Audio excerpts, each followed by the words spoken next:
Tapi udah muncul kok di sini peringkatnya. Sebentar saya tampilkan ya. Tadi mungkin udah ada beberapa yang sempat gabung. Ini hasilnya. Oke, berarti udah nggak ada yang bisa main lagi ya? Iya, Bu. Oke. Iya, Bu, nggak bisa. Oke, nggak bisa. Jadi di sini udah muncul teman-teman di peringkat pertama. Harusnya ini tadi ininya jalan karena ternyata sinyalnya kurang baik. Jadi peringkat naik turunnya nggak terlihat karena ternyata terkendala sinyal. Sampai saya sendiri pun keluar tadi. Oke, di sini peringkat pertamanya ada Ria Amelia, peringkat keduanya ada Putri Amalia. Kemudian di peringkat 3 ada Hasmilah. Selanjutnya ada Rahmadia Mutiara Apwari Indra. Dan dan selanjutnya ada Yuyun, Erinda, Didit, Cindy. Ini di sini masih ada beberapa yang bahkan tidak sempat untuk menjawab ya. Oke, enggak apa-apa. Ada 22 yang sudah bergabung, nama-namanya sudah tercatat. Terima kasih teman-teman yang sudah berpartisipasi dalam review materi kita kali ini. Boleh di screenshot bagi yang mau men-screenshot ya nama-namanya yang ada di sini.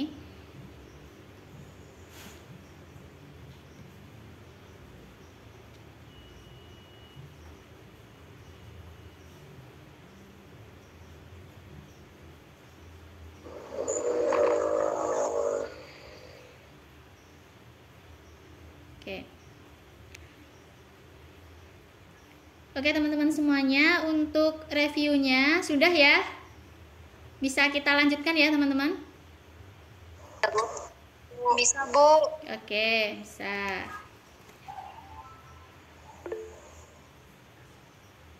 Sebentar, saya akhiri dulu presentasinya.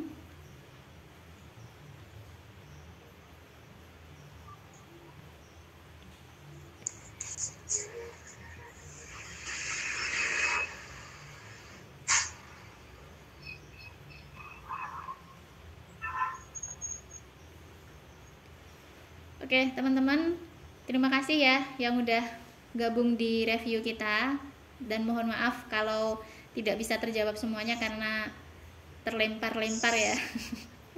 Oke, kita lanjut dulu. Review pembelajaran sebelumnya. Nah, di pertemuan kemarin kita belajar tentang potensi yang dimiliki manusia untuk mengembangkan iptek ya. Di sini ada potensi akal, pikiran dalam mengembangkan iptek, berfungsi untuk membaca dan mengamati fenomena-fenomena alam semesta. Potensi hati untuk menghayati, merendungi, merasakan, dan mengimani kebesaran dan kekuasaan Allah di dalam penciptaannya. Sementara potensi jasadiyah, fisik, diibaratkan sebagai tentara kalbu yang disebar ke dunia fisik, sensual, dan beroperasi di wilayahnya masing-masing, dan laporannya berguna bagi akal. Kemudian rambu-rambu pengembangan iptek. Dalam mengembangkan iptek ini ada rambu-rambu yang harus kita ikuti. Yang pertama, pengembangan iptek harus berujung pada keimanan kepada Allah. Kedua, pengembangan iptek harus didasari akhlak yang mulia. Dan ketiga, pengembangan iptek harus sesuai dengan prinsip kemaslahatan dalam syariah Islam. Oke, apersepsi, kita masuk di bagian apersepsi ya teman-teman. Kebenaran Al-Quran dan hadis dalam bidang ilmu pendidikan. Al-Quran menurut kalian adalah, utarakan pendapatmu dengan raise hand, kemudian berbicara langsung atau ketikkan jawabanmu pada kolom chat. Silahkan teman-teman yang mau berpendapat tentang Al-Quran. Apa saja pendapatnya yang kalian pikirkan sekarang tentang Al-Quran itu apa? Yang kalian ketahui, yang kalian pikirkan, yang kalian pedomi tentang Al-Quran itu apa? Silahkan kalau ada yang mau memberikan pendapatnya. Siti Ani, Bu. Firly. Oke, daripada teriak-teriak, Ibu lihat antrian ya. Di sini ada siapa yang pertama? Ada Helga. Silahkan Helga.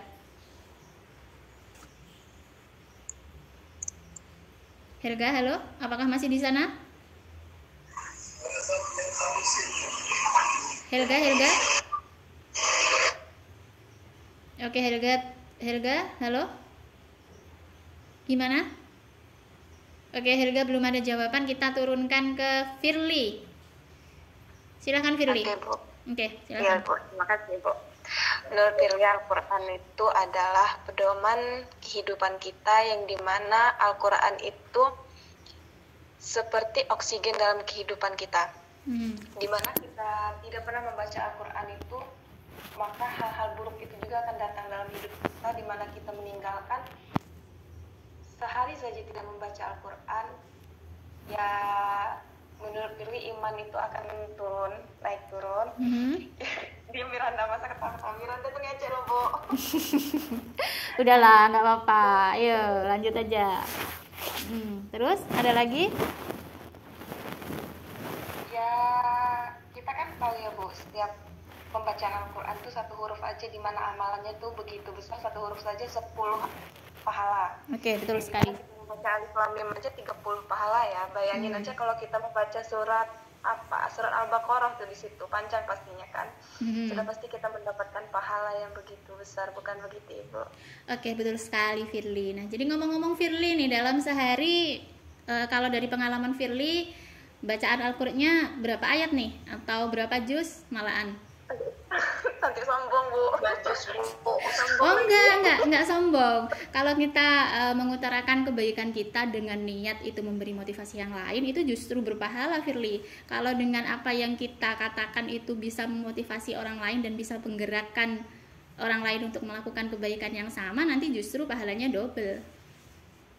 Oh iya, bukan maksud sombong nih ya, teman-teman. Oh, enggak ada. Ini niatnya pembelajaran. Oke. Katakan salah satu guru di universitas juga pernah bilang, one day one juice, yang dimana satu hari satu jus, one day one juice, dan one day one day one juice. Satu lembar maksudnya gitu. Iya, dimana 10 hari itu kita bisa mendapatkan satu jus, walaupun kita tidak bisa satu hari satu jus, itu minimal satu hari satu lembar. Oke, bagus sekali.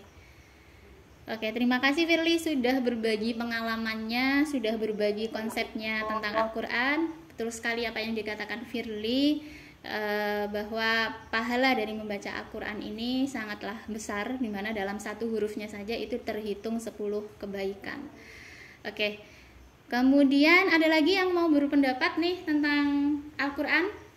Silahkan, selain Firly. Di sini. Oke, ada siapa? Hilga mungkin? Amar, Bu. Amar, sebentar Amar ya. Saya bacakan dulu yang ada di yang sudah raise hand. Adi Rohim mungkin? Oke, silahkan. Al-Quran adalah sebuah kitab yang diturunkan kepada Nabi Muhammad untuk menjadi pedoman bagi umat Islam. Al-Quran merupakan rukun Islam ketiga dari sekian 6 rukun Islam. Sudah, Bu. Oke, terima kasih Adi Rohim. Nah, tadi kalau ngomong-ngomong Firly itu dalam sehari programnya Firly itu One Day One Juice. Kalau programnya Adi Rohim apa nih? Halo, Adi Rohim? Udah, oke. Kalau Firly tadi kan programnya One Day One Juice. Nah, ini kalau Adi Rohim mungkin mau berbagi pengalaman juga nih. Kalau programnya sih ya dibaca aja sih, Bu, diamalkan. Dalam sehari dapat berapa ayat di? Ya dikit, Bu. Nggak apa-apa, dikit daripada tidak sama sekali. Oke, terima kasih Adi ya sudah berbagi pengalaman dan juga sudah berbagi konsepnya. Betul sekali Adi, Al-Quran itu adalah wahyu yang diturunkan kepada Nabi Muhammad yang kita jadikan pedoman ya, dan itu prosesnya sangat panjang sampai bisa diterima oleh Nabi Muhammad. Dan selanjutnya, oke, udah dulu ya, dua dulu aja tentang Al-Quran yang disampaikan Firly dan juga Adi itu benar sekali, semuanya sudah mewakili terkait apa itu tentang Al-Quran. Kita lanjut dulu ke slide berikutnya.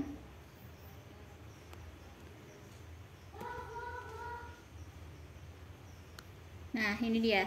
Al-Quran itu adalah sebagai mukjizat terbesar bagi Rasulullah Muhammad SAW dan umatnya. Jadi teman-teman, betul sekali yang dikatakan Adi tadi bahwa Al-Quran itu merupakan iman yang ketiga ya tadi ya Di. Nah kemudian Al-Quran adalah kalamullah atau firman Allah yang diturunkan kepada Rasulullah Muhammad lewat perantara malaikat Jibril yang dinilai ibadah bagi pembacanya. Sebagaimana yang dikatakan oleh Firly tadi, bahwa membaca Al-Quran itu berpahala. Tadi satu huruf berpahala 10 kebaikan, jadi jelas ya bernilai ibadah. Kemudian kebesaran mukjizat Al-Quran dapat dibuktikan dengan keautentikan Al-Quran sebagai kitab suci yang langsung dari Allah Subhanahu wa Ta'ala, dan kebenaran isi Al-Quran sepanjang masa. Jadi dulu teman-teman, ketika di masanya Nabi Muhammad itu kan ada ya sahabat yang mengingkari dengan adanya Al-Quran ini. Mereka mengatakan bahwa Al-Quran ini hanyalah bualannya Nabi Muhammad atau hanyalah karangannya Nabi Muhammad. Dan di situ tentu saja terbantahkan ya teman-teman, karena kita tahu bahwa sejarah mengatakan bahwa Nabi Muhammad itu adalah ummi atau buta huruf pada masa itu ya, tidak bisa membaca. Ketika wahyu pertama kali turun pun yang beliau katakan adalah saya tidak bisa membaca. Nah, ketika itu malaikat Jibril datang dan memerintahkan Nabi Muhammad untuk membaca, jawabannya adalah saya tidak bisa membaca. Itu di sini justru menjadi poin positifnya teman-teman, bahwa Al-Quran ini memang benar-benar langsung dari Allah, bukan dari Nabi Muhammad. Kemudian Al-Quran menjadi dustur atau aturan tertinggi bagi orang-orang yang mempercayai dan mengikuti petunjuknya. Sedangkan tentang keautentikan Al-Quran selain bisa dibuktikan dari dalil-dalil nakli, di Al-Quran juga bisa dibuktikan dari bukti-bukti sejarah tentang terjaganya keautentikan Al-Quran sampai kepada kita saat ini. Jadi dalam konsep yang sederhana bahwa setiap hal yang Al-Quran sebutkan atau setiap hal yang diceritakan oleh Al-Quran itu pasti terbukti kebenarannya, entah itu terkait dengan kisah-kisah para sejarawan, kisah-kisah tokoh-tokoh muslim, seperti misalnya yang langsung disebutkan dalam Al-Quran itu ada Luqman. Nah, itu dulunya memang benar-benar terjadi. Kemudian untuk yang saat ini masih bisa kita kaji, yaitu terkait dengan alam ya, itu yang bisa kita kaji sekarang. Kalau sejarah kan kalau kita tidak kita terbatas ya, kita tidak bisa transformasi waktu untuk pergi ke masa lalu kemudian membuktikan apa benar sih ini ada kisah tentang Luqman, atau apa benar sih ini ada kisah tentang nabi-nabi. Nah, itu kan keterbatasan kita saat ini adalah kita tidak bisa transformasi untuk pergi ke masa lalu. Tapi yang bisa kita lakukan saat ini itu adalah itu membuktikan ayat-ayat kauniyah atau ayat-ayat yang berhubungan dengan alam. Nah, di situ ketika kita mengkajinya, maka kebenaranlah yang akan kita dapatkan, bahwa setiap hal yang dituliskan Al-Quran itu memang benar-benar terjadi atau memang benar-benar asli, bukan karangan, bukan rekaan dari Nabi Muhammad itu sendiri, tapi memang datangnya dari Allah Subhanahu wa Ta'ala. Oke, lanjut dulu. Sekarang kalau tadi kita sudah berbicara tentang Al-Quran, sekarang kita beralih ke hadis teman-teman. Nah, menurut kalian apa nih hadis yang kalian pahami sampai hari ini? Utarakan pendapatmu dengan raise hand, kemudian berbicara langsung atau ketikkan jawabanmu di kolom chat. Silahkan yang mau berpendapat tentang hadis. Ini teman-teman tidak perlu repot misalkan harus googling atau apa ya, berdasarkan apa yang teman-teman pahami saat ini aja. Ya, Ibu. Oke, silahkan yang mau berpendapat. Oke, kita lihat. Tadi Helga saya turunkan dulu ya. Adi Rohim sudah, Firi tadi juga sudah. Via, halo Via.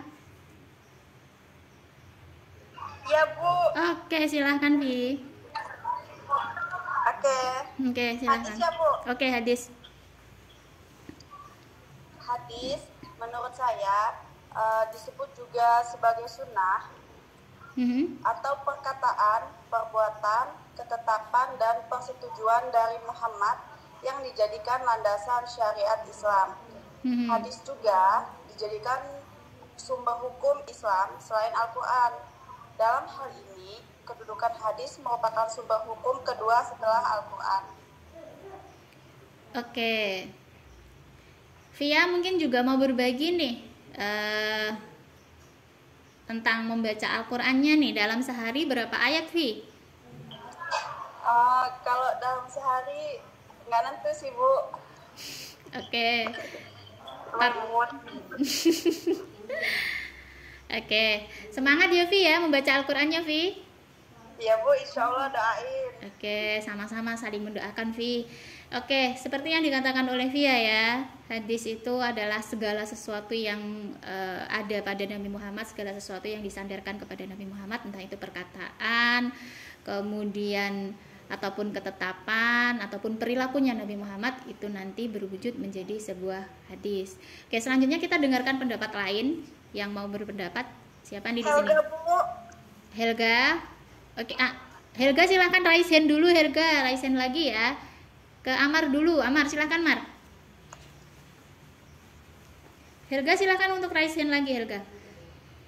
Amar, halo Amar.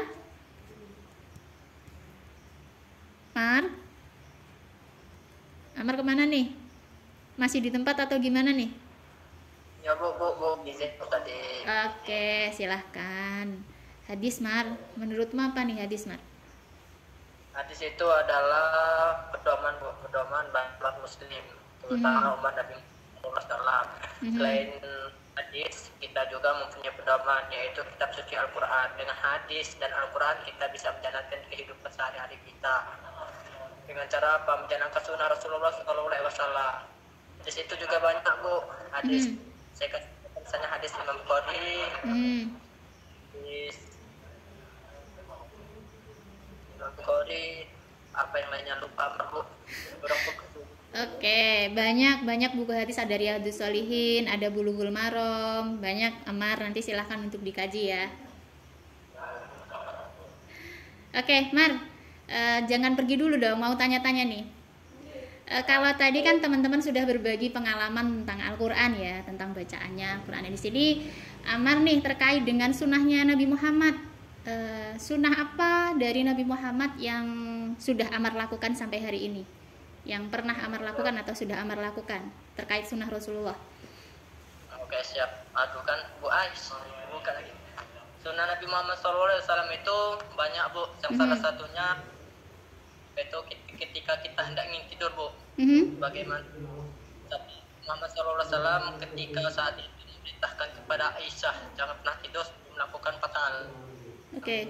Yaitu kita semua orang tidur keadaan suci, yaitu dan menghatamkan Al-Quran. Satunya itu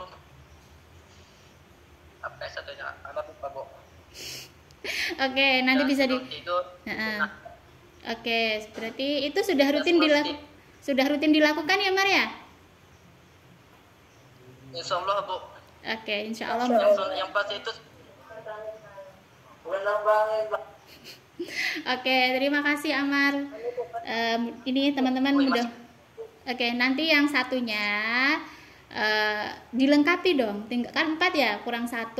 Nah, jadi kalau yang 3 ini sudah istiqomah Amar lakukan, yang 1 ditambahkan ya Mar ya. Supaya ingat, nanti silahkan untuk dikaji literaturnya terkait 4 hal ini ya. Ya Mar. Ya, Bu. Oke, semangat dan terus istiqomah Amar. Insyaallah Bu. Oke, teman-teman, itu yang sudah disampaikan oleh Via dan juga Amar terkait dengan hadis Rasulullah. Jadi betul sekali bahwa hadis ini juga merupakan sumber hukum Islam selain daripada Al-Quran. Kalau yang pertama itu Al-Quran, kemudian yang kedua itu adalah hadis. Jadi kedudukannya luar biasa ya. Kenapa kok setelah Al-Quran itu hadis? Ya karena Nabi Muhammad sebagai penerima dari Al-Quran ini, beliau langsung mengaplikasikan apa yang diwahyukan kepada beliau dan itu diwujudkan dalam penerapannya di dalam kehidupan sehari-hari beliau, dan itulah nantinya yang kemudian akan tercatat sebagai hadis ya teman-teman. Oke, kita lanjut slide dulu terkait dengan penjelasan hadis ini.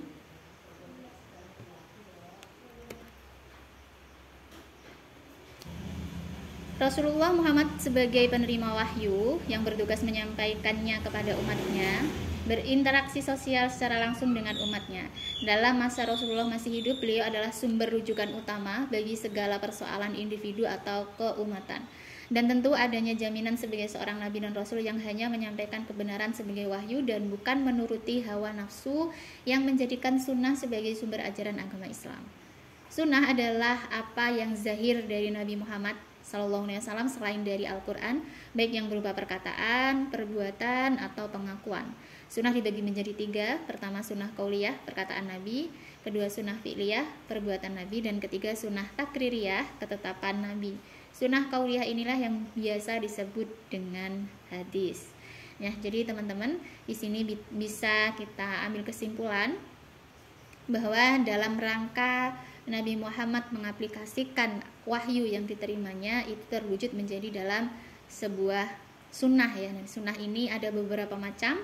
Nah, sunnah yang pada nantinya itu disebut dengan hadis adalah sunnah kauliyah atau perkataan Nabi. Jadi seorang Rasul itu setiap kata-katanya itu ada hikmah atau ada pelajaran yang bisa kita gunakan sebagai pedoman dalam kehidupan sehari-hari kita. Jadi memang kita patut bersyukur ya teman-teman, meskipun kita tidak hidup di masa Rasulullah atau tidak dalam satu masa dengan Rasulullah, tapi apa yang beliau tinggalkan itu masih bisa sampai untuk kita sekarang. Kalau dulu itu benar-benar hanya mengandalkan di masanya Rasulullah ya, benar-benar hanya mengandalkan ingatan teman-teman. Jadi yang namanya wahyu atau yang namanya Al-Quran itu masih tidak ada yang namanya kemudian kita file, kemudian kita print, edit semau kita terus jadi, itu tidak ada. Tapi dulunya itu memang ketika Nabi Muhammad menerima wahyu, kemudian itu wahyunya disampaikan kepada para sahabat, luar biasanya ketika itu hafalan para sahabat itu kuat-kuat. Jadi ketika Nabi Muhammad mengucapkan satu kali itu ada yang bisa langsung hafal itu. Jadi tidak perlu ada tulisan di mana-mana, mereka semua sudah bisa langsung menyerap ilmu yang disampaikan itu. Begitupun dengan hadis, ketika Nabi Muhammad mengatakan tentang sebuah hukum atau tentang sebuah perkara, itu mereka juga langsung menghafalnya. Dan kalau hadis itu kan selalu disertai dengan periwayat ya, biasanya diawali dengan Abu Hurairah atau yang diriwayatkan. Nah, itu memang untuk menjaga kesahihan dari hadis itu sendiri tidak cukup hanya hanya pengakuan dari yang mendengar, tapi juga harus ada orang-orang yang ada di sana yang menyaksikan bahwa oh ini benar-benar hadis yang disampaikan oleh Nabi Muhammad. Jadi memang benar-benar terjaga kesahihannya seperti itu. Jadi memang pada waktu itu kehafalannya kuat-kuat, namun untungnya ya para ilmuwan ya, inilah kelebihan atau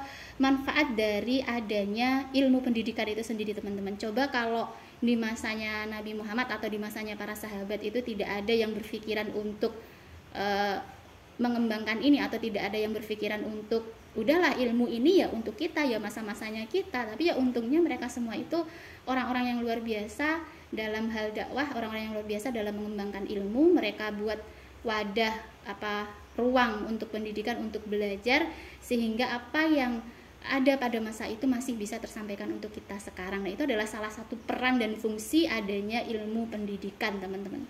Oke, kita lanjutkan dulu ya bahasanya. Nah, di sini pendidikan menurut kalian adalah, nah silakan nih teman-teman yang mau mengutarakan pendapatnya tentang pendidikan. Ada enggak nih? Yuk. Halo, apakah masih on semuanya? Oke, ada ya. Oke. Amar sudah ya? Sudah. Amar sudah, Firly tadi juga sudah. Sementara Ani dulu, Ani.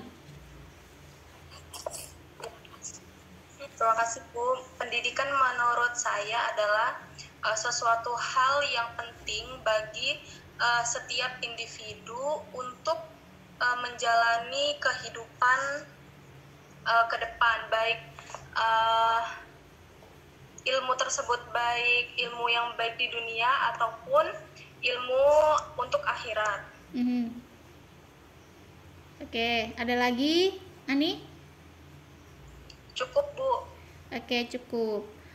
Terkait dengan pendidikan Ani, selama ini yang sudah Ani lakukan terkait dengan pendidikan ya, atau hal yang berhubungan dengan pendidikan yang pernah Ani lakukan ini tentang apa?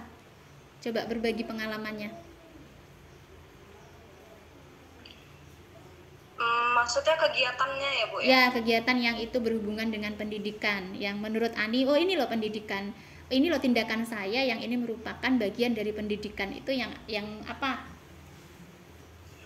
Alhamdulillahnya sudah melakukan kegiatan belajar mengajar Bu waktu PKL. Sudah pernah mengajar ya berarti ya? Iya, Bu. Wah, luar biasa. Terus pada kegiatan KKN kemarin udah belajar-belajar ngaji bareng anak-anak kayak gitu, Bu. Oke, bagus sekali Ani. Terus dikembangkan ya. Iya, Bu. Oke, benar sekali yang dikatakan Ani bahwa pendidikan itu adalah hal-hal yang bisa membantu kita di masa depan ya. Intinya sesuatu yang kita lakukan hari ini yang itu nanti akan bisa kita ambil manfaatnya di masa depan. Oke, pendapat lain dari Ani, Hilga, silakan Hilga. Halo Hilga, apakah masih di sana? Halo, Bu. Iya, Bu. Oke, silakan untuk berpendapat Hilda. Pendidikan adalah pembelajaran atau pengetahuan, keterampilan, dan kebiasaan sekelompok orang yang diturunkan dari satu generasi ke generasi berikutnya. Ada lagi? Yang terjadi di bawah bimbingan orang lain, tetapi juga memungkinkan secara otodidak. Ya, Bu. Oke, Helga, tadi kalau terima kasih ya pendapatnya. Tadi siapa namanya tadi, Ani itu sudah berbagi bahwa dia dalam hal kaitan pendidikan dia sudah melakukan belajar mengajar ketika waktu di PKL. Kalau Helga ini pengalamannya gimana Helga terkait dengan pendidikan? Sama sih, Bu, dulu tuh pernah magang juga, udah pernah juga di SMA. Oke. Bantu-bantu gitu. Oke, terima kasih Helga pengalamannya dan terima kasih sudah berbagi konsep terkait dengan pendidikan ya. Betul sekali Helga, bahwa pendidikan itu memang sesuatu hal yang sangat penting di dalam kehidupan kita. Oke, kita lanjut dulu ke slide berikutnya.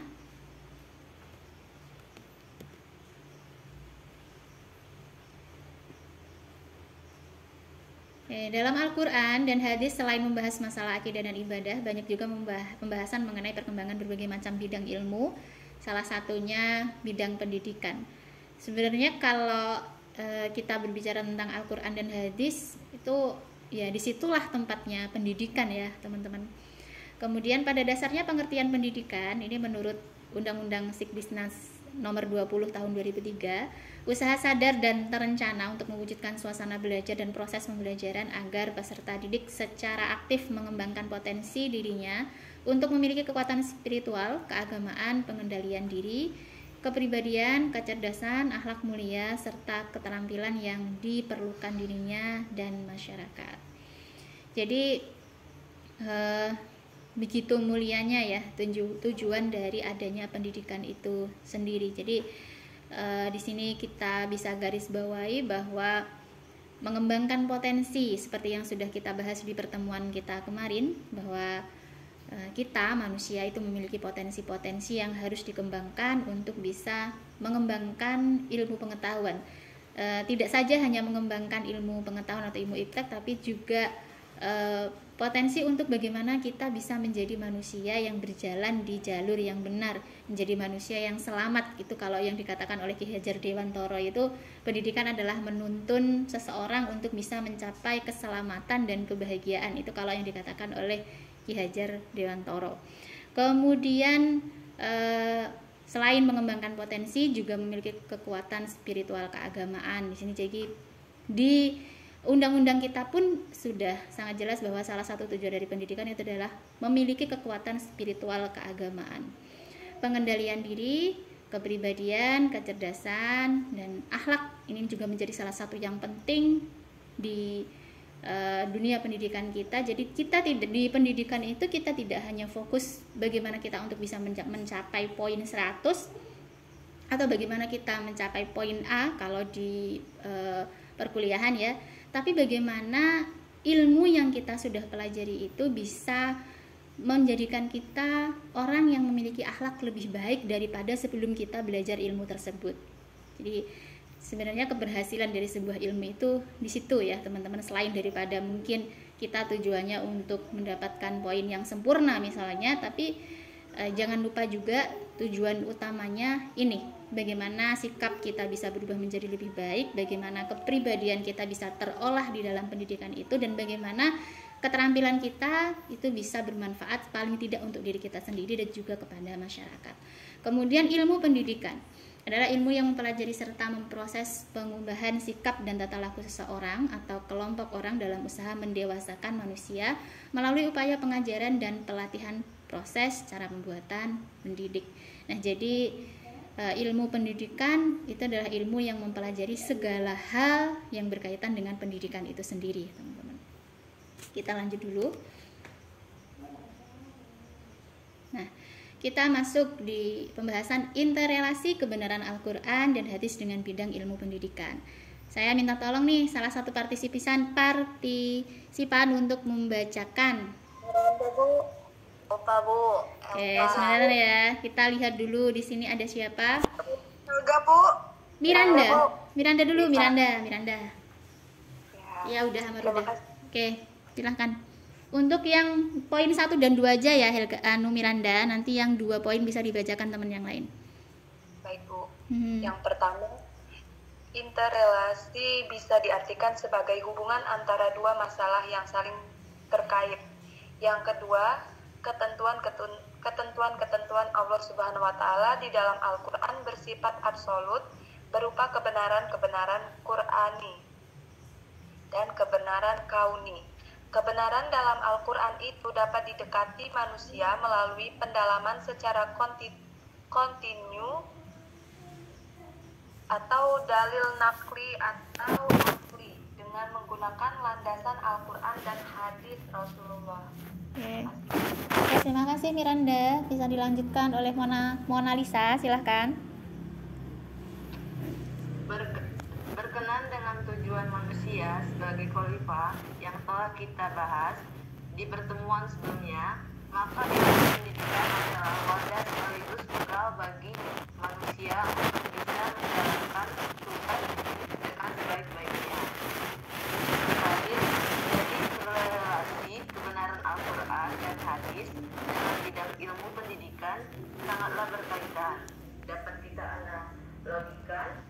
analogkan bila Al-Quran dan hadis adalah materinya, maka ilmu pendidikan adalah metode sekaligus media untuk mengupayakan tujuan dari adanya materi tersebut tersampaikan kepada seluruh umat manusia.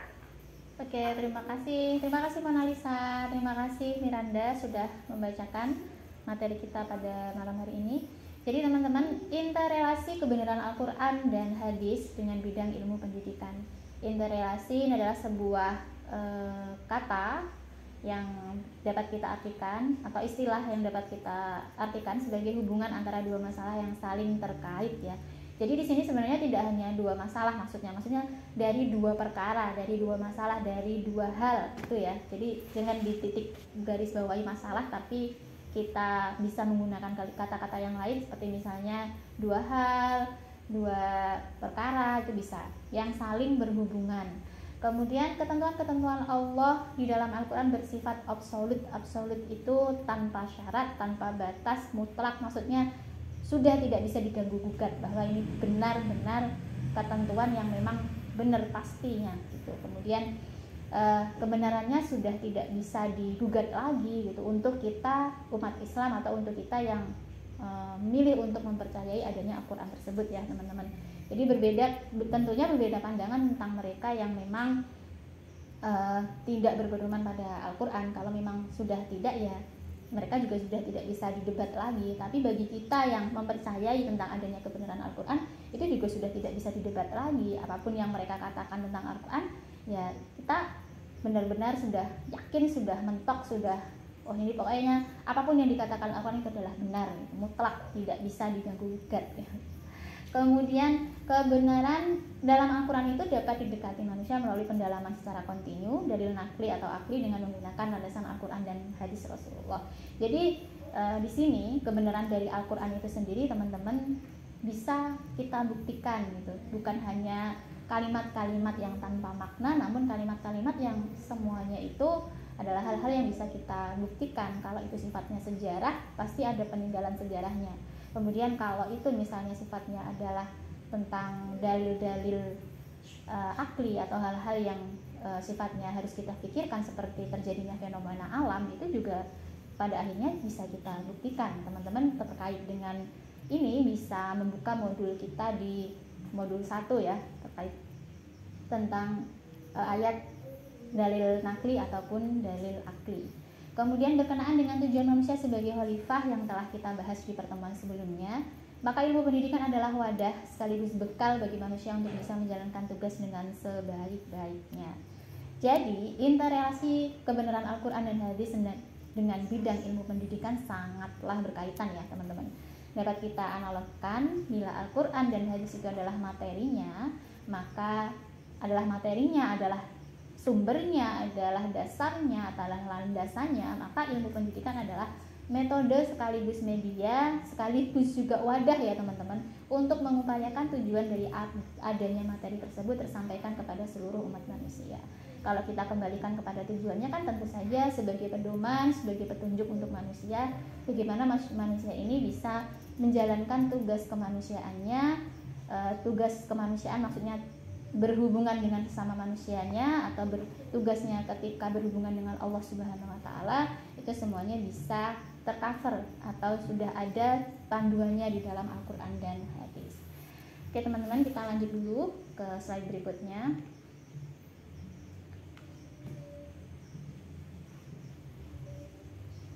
Bukti-bukti ilmiah kebenaran Al-Quran dan hadis dalam bidang ilmu pendidikan. Banyak kebenaran ilmiah yang dipaparkan oleh Al-Quran, tetapi tujuan pemaparan kebenaran ilmiah itu untuk menunjukkan kebesaran dan keesaan Allah serta mendorong manusia untuk mengadakan observasi dan penelitian demi lebih menguatkan iman kepada Allah. Ini kaitannya dengan rambu-rambu ya, rambu-rambu pengembangan ilmu itu sendiri, bahwa salah satu rambunya itu adalah ilmu yang kita kembangkan itu diharapkan nantinya bisa semakin menguatkan iman kita kepada Allah. Kemudian dapat dipahami bahwa Al-Quran tidaklah diturunkan untuk menjadi satu kitab ilmiah, tetapi tujuan pokok diturunkannya adalah memberikan petunjuk kepada manusia demi kebahagiaan hidup di dunia dan akhirat. Kepedulian ajaran Islam terhadap dunia pendidikan sangatlah nampak jelas dalam Al-Quran dan hadis. Di awal pertemuan kuliah, dulu di awal-awal ya teman-teman, dibuka dengan materi kewajiban menuntut ilmu, mengembangkan dan mengamalkannya. Dalam materi tersebut, banyak ayat Al-Quran dan hadis yang mendasari kewajiban menuntut ilmu sekaligus menjadi bukti ilmiah kebenaran Al-Quran dan hadis dalam bidang ilmu pendidikan. Nah, di sini ada salah satu bukti ilmiah kebenaran Al-Quran dan hadis dalam bidang ilmu pendidikan. Ini Quran Surat Al-Alaq ayat 1-5. Silahkan teman-teman yang mau membacakan, saya persilahkan. Saya Bu. Siapa yang Oke, kita lihat dulu yang raise hand ya. Ada Miranda sudah, Putri Amalia sudah apa belum? Saya cek dulu. Putri silahkan Putri.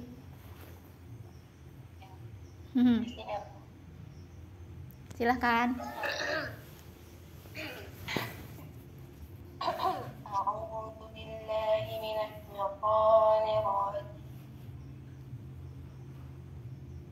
Awas keringat panas. Iqra bismi rabbikal ladzi khalaq, khalaqal insana min 'alaq. Iqra wa rabbukal akram, alladzi 'allama bil qalam, 'allamal insana ma lam ya'lam. Artinya, bacalah dengan menyebut nama Tuhanmu yang menciptakan. Dia telah menciptakan manusia dari segumpal darah. Bacalah, dan Tuhanmu lah yang maha murah, yang mengajar manusia dengan perantaraan sekolah.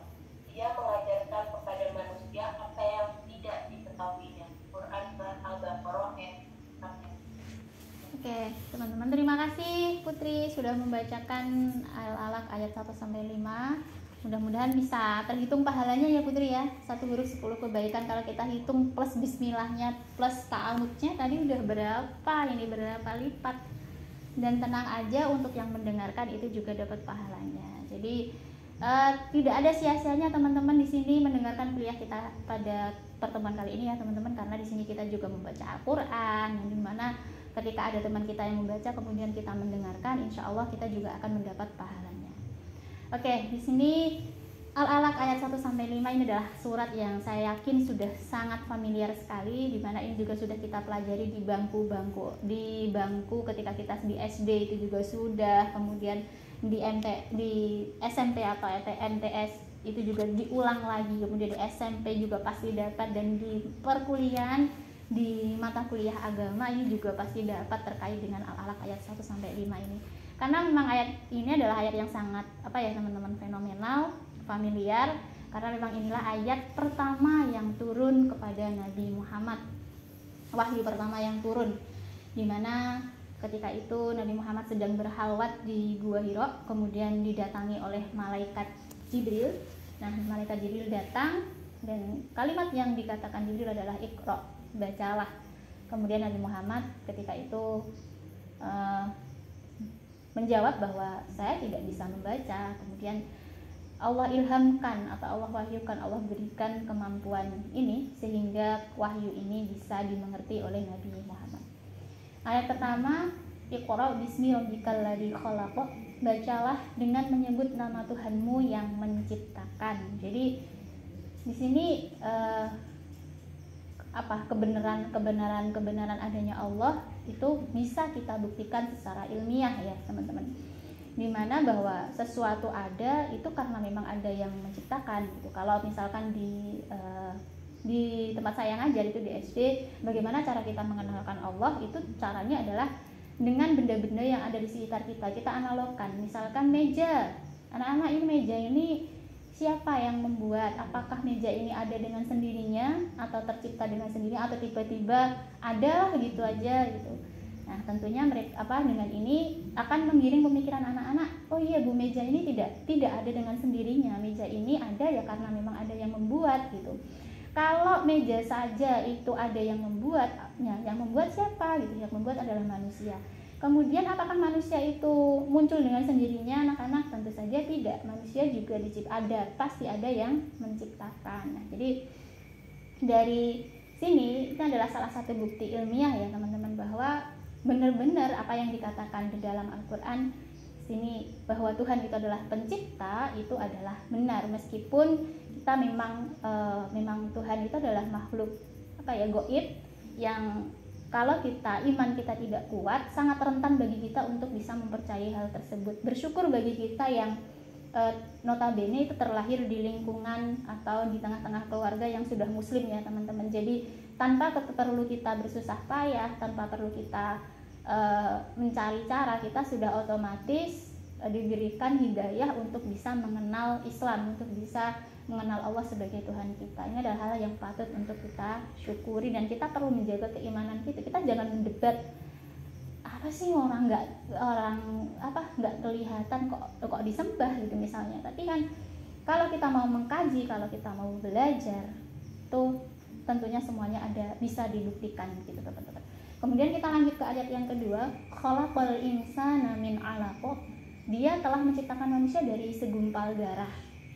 Kemudian lanjut, Iqra wa rabbukal akram, bacalah dan Tuhanmu lah yang maha pemurah. Kemudian allazi 'allama bil qalam, yang mengajar manusia dengan perantara kalam.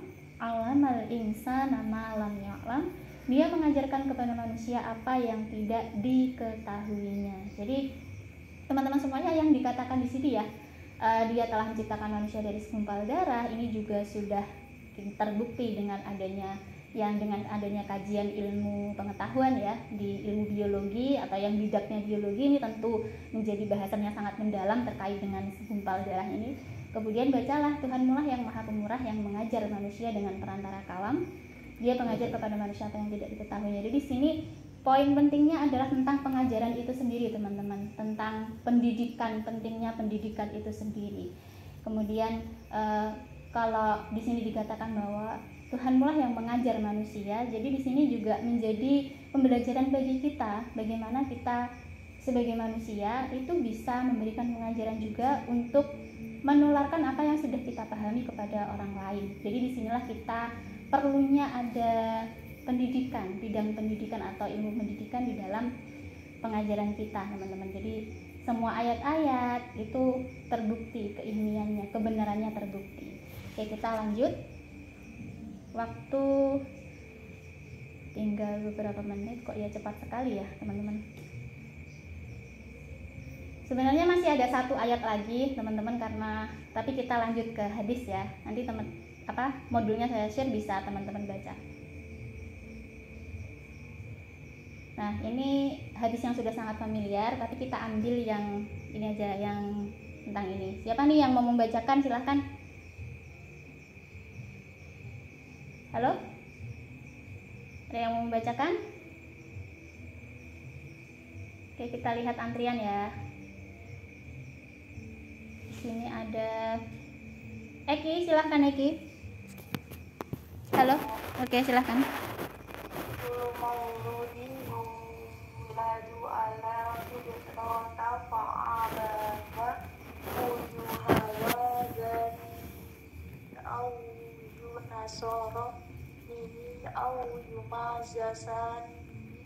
Kamasari Badiyamati Tuntazu Badiyamata Hal Tarom Jahajan. Artinya setiap anak dilahirkan dalam keadaan fitrah suci. Kemudian kedua orang tuanya lah yang akan menjadikan anak itu menjadi Yahudi, Nasrani atau Majusi, sebagaimana binatang ternak yang melahirkan binatang ternak dengan sempurna. Apakah kalian melihat ada cacat padanya? Hadis riwayat Bukhari. Oke, terima kasih Eki sudah membacakan hadisnya ya. Jadi teman-teman, ini adalah salah satu hadis yang menjadi yang kebenarannya itu bisa dibuktikan.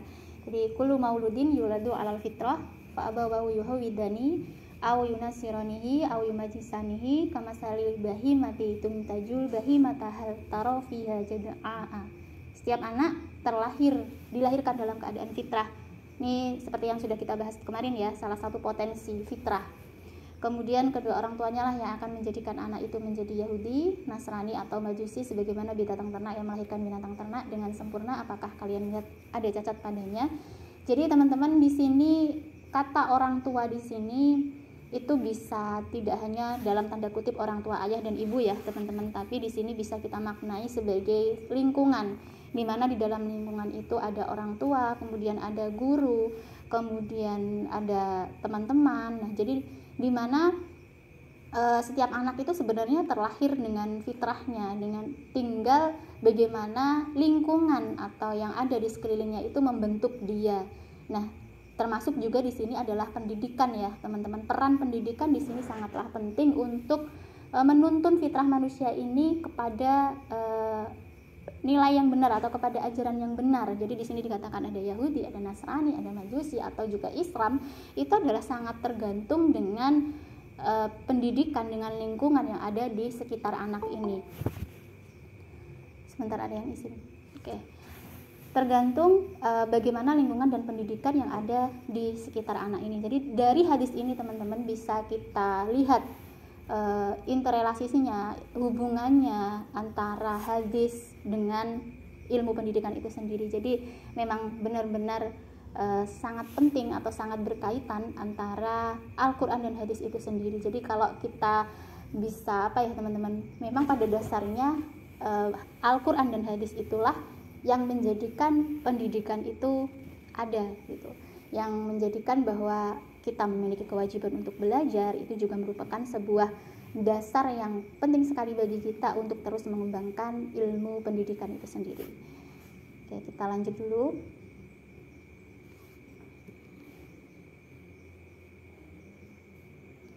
Nah, di sini sebenarnya ada penugasan teman-teman. Ini carilah bukti ilmiah kebenaran Al-Quran dan hadis dalam bidang ilmu pendidikan dari berbagai referensi yang kalian ketahui. Nah, karena di sini waktu kita tinggal 10 menit saja, oke lah, enggak apa-apa, saya kasih kesempatan. Silahkan teman-teman untuk mencari salah satu literatur atau salah satu referensi terkait Al-Quran dan hadis yang menjadi dasar atau yang menjadi yang kebenaran dari Al-Quran dan hadis ini berkaitan dengan adanya bidang ilmu pendidikan. Silahkan teman-teman ini di sini bebas ya, silahkan untuk mencari referensi. Boleh buka-buka Google, boleh buka-buka buku, boleh buka-buka Al-Quran. Silahkan. Halo teman-teman, masihkah on? Silahkan yang mau memberikan pendapatnya. Ada? Mengenai hadis ya Bu. Oke, mengenai hadis atau juga Al-Quran boleh. Yang itu menjadi landasan kita atau yang menjadi bukti ilmiah kebenaran Al-Quran hadis dalam bidang ilmu pendidikan. Kalau tadi kan saya sudah sebutkan ada Al-Alaq, kemudian ada ayat, ada hadis. Nah, selain dari yang sudah saya sebutkan tadi, teman-teman mungkin punya, bisa di-share di sini. Boleh, siapa? Saya Bu. Oke, silahkan Miranda. Di sini hadis dibagi menurut jumlah riwayatnya ada dua, yaitu hadis mutawir dan hadis ahad. Lalu menurut tingkatan akurasinya, hadis juga dibagi menjadi 3, hadis sahih, hasan, dan daif. Contoh dari hadis mutawir, sesungguhnya amal perbuatan itu tergantung niat. Lalu contoh hadis ahad, perang itu adalah siasat. Oke, terima kasih Miranda. Jadi di sini Miranda menyampaikan terkait konsep dari hadis ya, teman-teman, bahwa hadis ini terbagi menjadi beberapa jenis, ada yang sahih, ada yang ahad. Nah, jadi tadi juga Miranda menyebutkan contohnya, yang sahih yang mana, yang ahad yang mana. Oke, terima kasih ya Miranda. Namun sebenarnya yang saya maksud di sini adalah teman-teman sebuah hadis yang itu ada kaitannya dengan bidang ilmu pendidikan. Seperti misalnya tadi hadis tentang fitrah tadi, atau misalnya tadi hadis tentang menuntut ilmu. Oke, terkait tugas ini nanti teman-teman bisa explore nanti di bagian absensi kita. Nanti akan saya tambahkan untuk teman-teman menambahkan ayat atau hadis yang itu ada kaitannya dengan bidang ilmu pendidikan. Oke, itu ya. Terima kasih Miranda. Kita lanjut dulu teman-teman.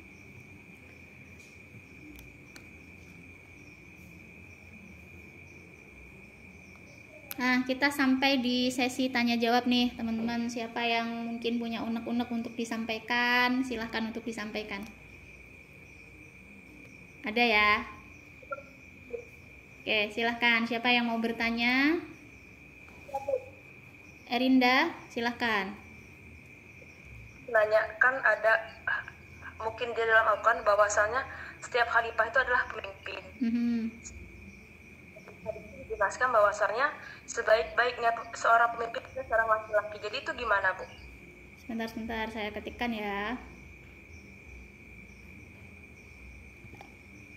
Gimana Erinda? Sebentar. Khalifah itu adalah pemimpin. Sedangkan ada hadis yang menjelaskan bahwasanya sebaik-baiknya seorang pemimpin adalah dia seorang laki-laki, Bu. Jadi itu gimana, Bu? Oke, ada sebuah hadis yang mengatakan bahwa sebaik-baik pemimpin itu adalah laki-laki. Nah, dari pertanyaannya Miranda, mungkin ada yang berkenan untuk memberikan komentarnya. Nih yang laki-laki, silahkan. Yang mau memberikan komentar, sebaik-baik pemimpin adalah laki-laki. Itu maksudnya bagaimana? Miranda. Oke, ada yang mau menjawab? Siapa? Halo, silahkan yang mau menjawab. Bentar, saya tuliskan dulu. Erinda tadi yang tanya ya?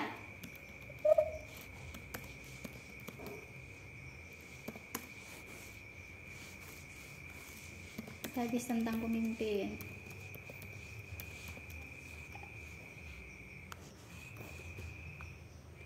Oke, adakah yang berkenan untuk memberikan pendapatnya? Silahkan.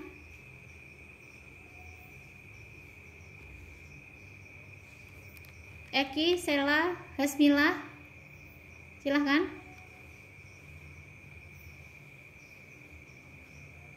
Halo? Oke, saya mencoba menjawab ya, Erin. Dalam sebuah hadis dikatakan sebaik-baik pemimpin itu adalah laki-laki. Kenapa dikatakan demikian? Karena memang sebagai pemimpin kita kan manusia pertama di muka bumi itu kan adalah Adam ya. Adam sebagai laki-laki. Nah, kemudian di sana karena Adam merasa butuh teman, maka Allah hadirkan Hawa. Nah, jadi di sini memang dalam penciptaan manusia itu sendiri bukan berarti kita membedakan antara laki-laki dan perempuan ya. Dimana selama masih ada laki-laki, misalkan dalam hal menjadi imam sholat itu, dalam contohnya di dalam bagian imam sholat Erin. Jadi pemimpin itu memang kalau misalkan Anda itu memang kalau bisa itu adalah laki-laki. Dan kenapa laki-laki? Karena kalau kita lihat dari segi keilmuan dan pemikiran, tentu saja untuk saat ini kita tidak bisa membedakan ya, karena dari laki-laki ataupun perempuan itu keduanya sama-sama memiliki kesempatan untuk bisa tampil atau untuk bisa menduduki sebuah jabatan. Akan tetapi yang berkaitan dengan hadis ini dikatakan bahwa sebaik-baik pemimpin itu adalah laki-laki, mengingat karena yang bertugas, misalkan kalau kita analogkan dalam hubungan suami istri ya. Nah, sebaik-baik yang menjadi pemimpin dari kedua orang di sini itu adalah suaminya. Yang kenapa suami atau kenapa laki-laki? Karena yang bisa membimbing keluarga, kemudian yang bisa menjadi imam sholat itu juga adalah laki-laki. Jadi selama masih ada laki-laki, maka disitulah pemimpin kita sebaiknya adalah laki-laki dalam konteks tertentu ya teman-teman, tidak dalam semua konteks. Tuh dari saya. Mungkin kalau dari Bu Iza ada tambahan, silahkan Bu Iza. Ada Bu. Oke, gimana Erinda, bisa dipahami? Halo Erin. Oke, nanti untuk jawaban lengkapnya insya Allah nanti saya jabrikan ke Erin ya, Rin. Oke, ada lagi yang mau bertanya ataukah sudah? Sudah ya, karena mengingat waktu juga kita lanjut dulu ke slide berikutnya. Oke, kesimpulan kita hari ini siapa yang mau membacakan? Silahkan. Elva Bu. Elva? Oke, Elva silahkan. Elva belum ada, silahkan. Saya Bu. Oke. Iya Bu. Yang nomor 1 aja ya Elva. Yang nomor 1 aja. Iya Bu. Kesimpulan 1. Interrelasi kebenaran Al-Quran dan hadis dengan bidang ilmu pendidikan sangatlah berkaitan. Dapat kita analogkan, bila Al-Quran dan hadis adalah materinya, maka ilmu pendidikan adalah metode sekaligus media untuk mengupayakan tujuan dari adanya materi tersebut tersampaikan kepada seluruh umat manusia. Bu. Oke, terima kasih ya Elva. Yang kedua silahkan, siapa yang? Oke, Maya silahkan. Oke, Maya silahkan. Halo, silahkan. Sela Bu, siapa Bu? Oke, Sela boleh wes, Sela. Kedua, yang nomor 2. kepedulian ajaran Islam terhadap dunia pendidikan sangat tampak jelas dalam Al-Quran dan hadis. Banyak ayat Al-Quran dan hadis yang mendasari kewajiban menuntut ilmu sekaligus menjadi bukti ilmiah kebenaran Al-Quran dan hadis dalam bidang ilmu pendidikan. Di antaranya surat Al-Alaq ayat 1-5, Al-Maidah ayat 67, hadis tentang kewajiban menuntut ilmu yang diriwayatkan oleh Ibnu Majah, hadis tentang seorang anak terlahir fitrah yang diriwayatkan oleh Bukhari dan sebagainya. Oke, terima kasih Sela ya. Terima kasih Sela sudah membacakan kesimpulan kita pada pertemuan kali ini. Jadi teman-teman semuanya, interrelasi itu tadi ya, ilmu pendidikan adalah kalau kita ibaratkan Al-Quran dan hadis adalah materinya, maka pendidikan adalah metode sekaligus media, juga wadah untuk mengupayakan tujuan dari adanya materi tersebut tersampaikan. Jadi sangat berkaitan. Esensi dari pendidikan itu sendiri, kalau kita bicara terkait dengan keislaman ya, tentang keagamaan, tentang Islam, itu tentu saja esensi dari pendidikan itu sendiri adalah Al-Quran dan hadis. Adanya pendidikan itu juga berdasarkan Al-Quran dan hadis itu sendiri, yang berangkat dari hadis atau kewajiban dari penuntut ilmu sendiri, menuntut ilmu itu sendiri, yang dinyatakan dalam hadis juga, kemudian dinyatakan juga di dalam Al-Quran yang merupakan wahyu pertama, itu ayat surat Al-Alaq ayat 1-5. Kemudian kepedulian ajaran Islam terhadap dunia pendidikan itu juga sangat nampak jelas. Jadi kalau kita mau mengkaji, kalau kita mau menelaah segala hal yang ada di dalam Al-Quran, itu semuanya adalah terbukti kebenarannya, dan itu bidang pendidikan sangatlah menjadi kekhususan atau sangat banyak dibahas di dalam Al-Quran itu sendiri. Kesimpulan kita pada pertemuan kali ini, kita lanjut di refleksi. Silahkan teman-teman yang mau menyampaikan refleksinya. Oke, halo. Saya Bu. Oke, Eki, silahkan. Pertama ya Bu. Yang pertama. Selama belajar saya merasa senang dan khawatirnya takut sinyalnya hilang. Tapi enggak kan ya, masih aman ya sampai sekarang ya. Alhamdulillah. Oke, tetap semangat ya Iki ya. Mudah-mudahan nanti pertemuan selanjutnya kekhawatirannya sudah tidak ada, aman-aman semuanya. Iya Bu. Oke, pertanyaan yang kedua, silahkan yang lain. Amar Bu. Hasmillah, silahkan. Hasmillah. Hal baik yang sudah saya pelajari hari ini adalah menambah pemahaman saya, khususnya pada bidang pendidikan dan hadis-hadis yang mungkin kemarin-kemarin sempat lupa ataupun apa, hari ini sudah diingatkan lagi mungkin. Oke, terima kasih Hasmillah, tetap semangat ya. Kemudian pertanyaan nomor 3 siapa? Amar aja Bu. Oke, Amar, silahkan, yang semangat luar biasa. Hal yang belum saya pahami adalah, ini mungkin kayak nanya gitu Bu, ini kan Al-Quran itu kan berangsur-angsur ya Bu ya, adanya kepada Nabi Muhammad SAW melalui perantara Nabi Malaikat Jibril, dan hingga saat ini ya Bu ya, saat ini dijadikan kitab suci Al-Quran, dan yang menyusun dari awal nyampe dari juz 1 itu nyampe juz 30 itu siapa Bu? Oke, terima kasih Amar ya atas pertanyaannya. Nah, ini terkait dengan Al-Quran yang turun berangsur-angsur. Jadi dulunya Amar ketika turun pertama kali itu tentunya kan urutannya tidak, yang pertama misalkan Al-Fatihah, Al-Baqarah itu tidak seperti itu ya. Karena kalau untuk urutan ini sendiri, ini adalah adalah sebuah ilham atau adalah sebuah petunjuk langsung dari Allah. Ilham untuk urutannya mulai dari surat Al-Fatihah sampai diakhiri dengan surat An-Nas. Nah, untuk sampai bisa terwujud sebagai buku itu tentunya adalah berkat para sahabat pada masa itu yang memiliki pemikiran untuk membukukan dari Al-Quran. Jadi dulunya itu ada yang bertulis di pelepah kurma, ada yang di batu, ada yang di daun nggak ya? Kalau daun kan mudah rusak. Ada di pelepah kurma itu terutama. Nah, di sana para sahabat itu berpikir nanti kalau misalnya para sahabat banyak yang wafat atau para penghafal, itu kan dulu banyak terjadi perang-perang begitu ya. Jadi banyak para penghafal Al-Quran itu yang gugur, yang menjadi syahid. Nah, dari situ timbullah pemikiran untuk membukakan. Pada masa itu idenya itu muncul di masa Khalifah Abu Bakar, Amar.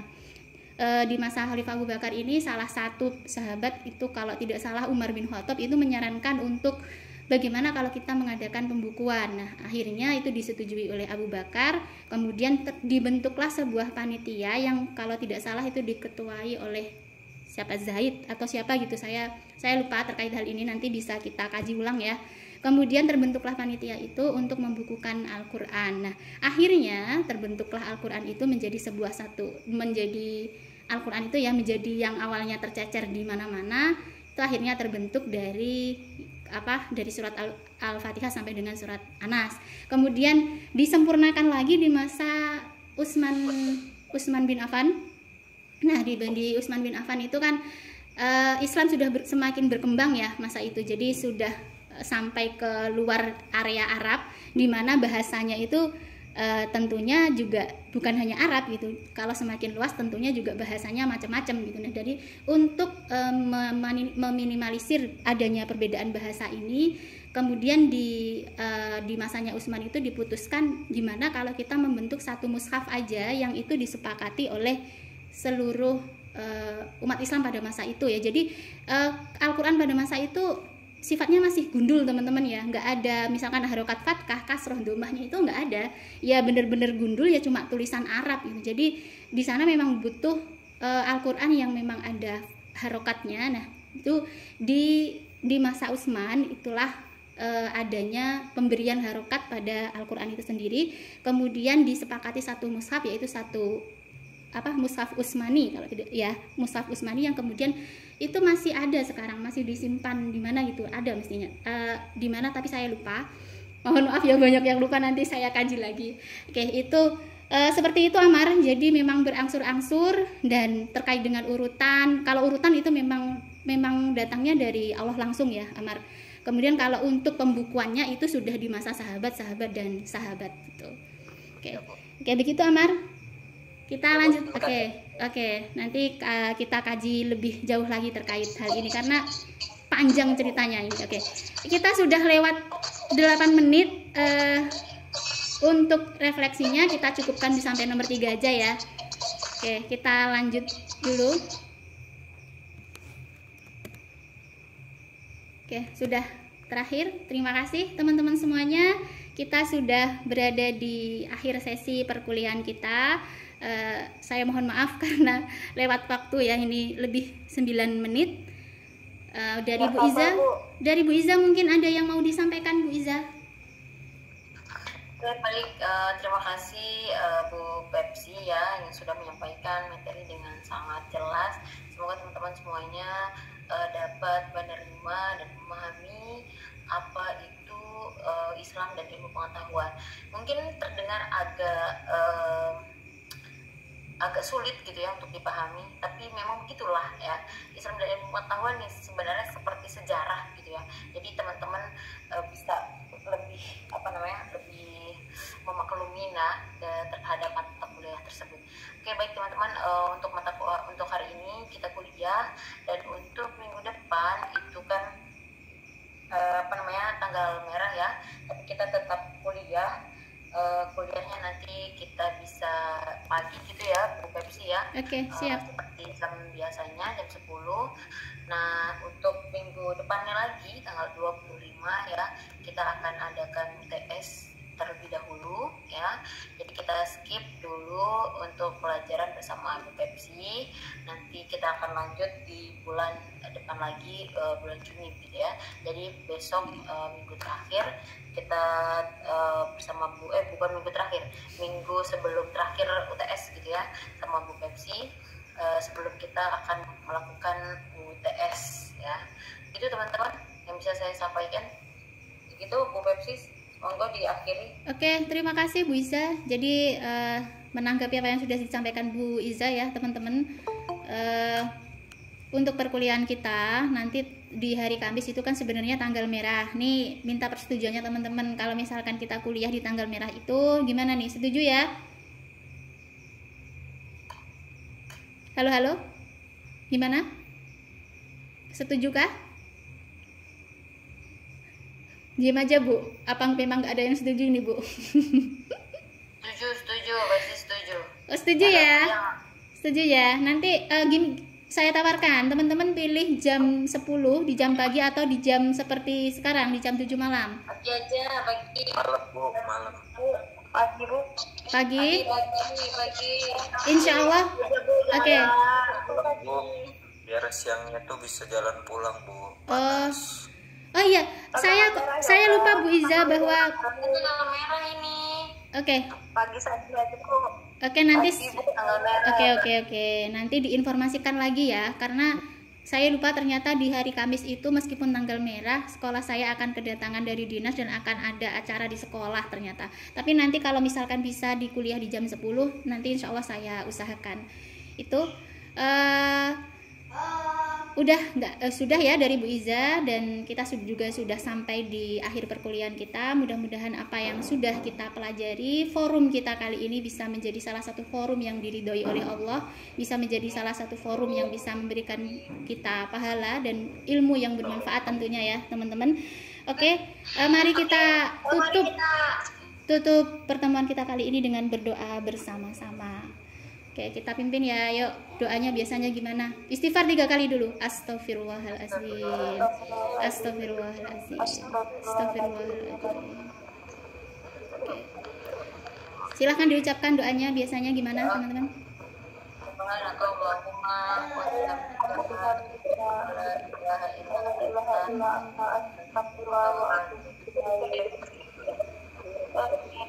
Mau foto lagi nggak? Oke, foto lagi ya teman-teman. Terakhir, silahkan untuk dihidupkan kameranya semuanya. Saya hentikan. Sebentar. Silahkan dihidupkan ya teman-teman. Sudah siap? Oke, saya tunggu untuk yang belum. Oke, sudah siap ya? Sebentar. 1, 2, 3. Kameranya nggak ada yang mau buka nih, tutup semuanya nih. Senyumnya mana, semangatnya mana? Oke, cantik-cantik loh, ganteng-ganteng loh, ayo semangat dibuka kameranya. Buka. Yuk. Oke, saya hitung 1 sampai 5 ya. 1, 2, 3, 4, 5. Oke, sekali lagi. 1, 2, 3, 4, 5. Oke, terima kasih. Makasih. Oke, terima kasih teman-teman semuanya. Saya akhiri. Terima kasih Bu Iza sudah membersamai kita. Kalau saya ada salah kata, kalau saya ada hal-hal yang belum jelas dengan apa yang saya sampaikan, silahkan japri saja. Bisa menanyakan langsung, atau yang belum bisa dimengerti juga bisa langsung japri aja ya teman-teman semuanya. Terima kasih. Nanti insya Allah absensinya saya kirim di WhatsApp ya. Sekian dulu dari saya. Terima kasih. Wassalamualaikum warahmatullahi wabarakatuh.